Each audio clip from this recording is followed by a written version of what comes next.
Tuhan yang tersalib ketika kekuasaan ilahi memilih luka demi cinta. Banyak orang bertanya dengan nada sinis. Katanya Tuhan, kok bisa mati?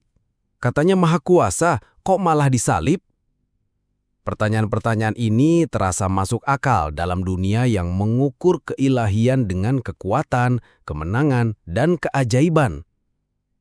Dunia terbiasa membayangkan Tuhan sebagai raja di tahta, bukan sebagai pribadi yang dicambuk, dihina, dan disalibkan. Namun inilah paradoks terbesar dalam sejarah iman manusia. Tuhan yang turun menjadi manusia bukan untuk berkuasa atas dunia, tetapi untuk memikul salib demi menyelamatkan dunia. Yesus bukan Tuhan yang kalah. Ia adalah Tuhan yang memilih jalan penderitaan agar manusia tidak lagi tertipu oleh kekuasaan yang mematikan cinta. Ia bisa saja memanggil legiun malaikat, seperti tertulis dalam Matius 26 ayat 53. Tapi ia tidak. Ia bisa menyelamatkan diri dari salib. Tapi ia memilih tinggal di sana bukan karena lemah, tetapi karena kasihnya lebih besar daripada rasa sakit. Karena Anak Manusia datang bukan untuk dilayani, melainkan untuk melayani dan untuk memberikan nyawanya menjadi tebusan bagi banyak orang.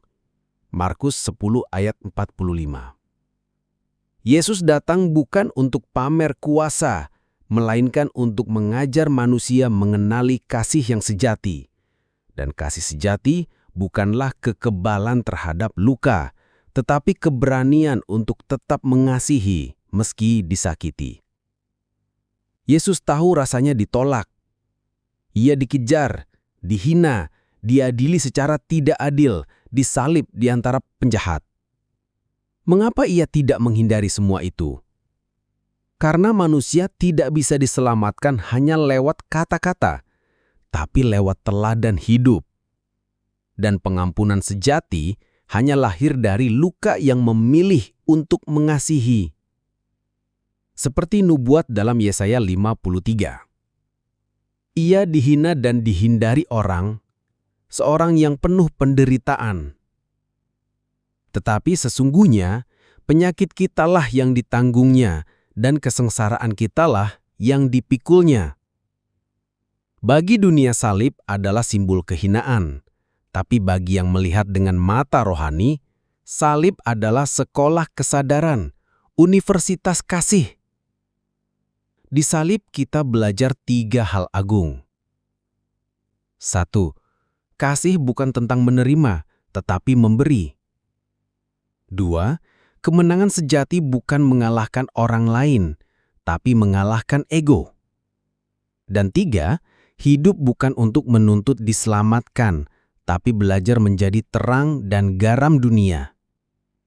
Yesus tidak hanya menyelamatkan kita, Ia mengundang kita menjadi murid-Nya, berjalan di jalan salib, bukan karena Tuhan suka penderitaan, tapi karena manusia perlu belajar mencintai seperti Dia mencintai.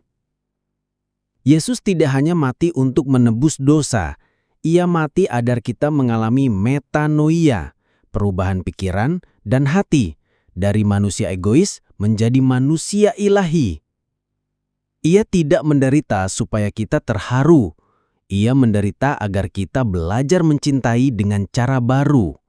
Bukan balas dendam, tapi mengampuni, bukan membenci musuh, tapi mendoakan mereka.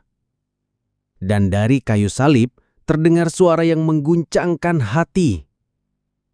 Ya Bapa, ampunilah mereka, sebab mereka tidak tahu apa yang mereka perbuat. Lukas 23 ayat 34. Ini bukan kelemahan, ini adalah keberanian tertinggi. Dan karena itulah Yesus adalah Tuhan, bukan karena Ia tidak bisa mati, tapi karena Ia memilih mati agar kita hidup. Yesus datang bukan hanya menunjukkan siapa Tuhan, tapi menunjukkan seperti apa manusia seharusnya hidup. Ia datang membawa cermin, bukan hanya keselamatan, agar kita berani bertanya, Sudahkah aku menjadi manusia seperti yang Tuhan maksudkan? Yohanes 14 ayat 6 berkata, Akulah jalan dan kebenaran dan hidup. Tidak ada seorang pun yang datang kepada Bapa kalau tidak melalui aku. Yesus adalah Tuhan bukan karena Ia kebal terhadap penderitaan, tapi karena Ia memilih menderita demi cinta yang tidak bisa mati. Bukan waktunya bertanya sinis, mengapa Tuhan disalib? Tapi waktunya bertanya dengan hati yang terbuka. Jika Tuhan rela disalib demi aku, sudahkah aku hidup sebagai orang yang telah diselamatkan? Yesus adalah Tuhan, karena hanya Tuhan yang bisa mengubah salib menjadi kehidupan. Dan hanya Tuhan yang bisa mengubah luka menjadi cinta yang menyelamatkan dunia.